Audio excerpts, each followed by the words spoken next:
મિત્રો, શું તમને ખબર છે દુનિયામાં બે પ્રકારના લોકો હોય છે? એક એવા જેમને બધે જ તકલીફ દેખાય છે અને બીજા એવા જેમને મુસીબતમાં પણ ખુશીઓ દેખાય છે. એક દિવસ એક પિતા પોતાની દીકરીને લઈને બગીચામાં ગયા. ત્યાં એક સુંદર ગુલાબનો છોડ જોયો અને પિતાએ દીકરીને કહ્યું, બેટા, તને આ છોડમાં શું દેખાય છે? દીકરીએ ઉદાસ થઈને કહ્યું, પપ્પા, આમાં તો કેટલા બધા ધારદાર કાંટા છે. જો વાગી જાય તો કેટલું બધું લોહી નીકળે. પિતાજીએ હસીને કહ્યું, બેટા, તારો જોવાનો નજરિયો બદલીને જો. આટલા બધા કાંટાઓની વચ્ચે તને કુદરતે કેટલું કમાલનું સુંદર અને સુગંધિત ગુલાબનું ફૂલ ખીલવ્યું છે. જિંદગી પણ આવી જ છે.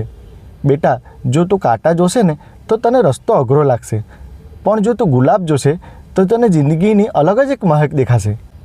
મિત્રો, તકલીફ તો દરેકના જીવનમાં કાંટાની જેમ આવવાની જ હોય છે, પણ જો આપણે જોવાનો નજરિયો બદલે ને તો એમાં છુપાયેલી ખુશીઓ શોધતા શીખી જઈએ અને જિંદગીને ખૂબ જ સુંદર અને સારી રીતે જીવી શકીએ.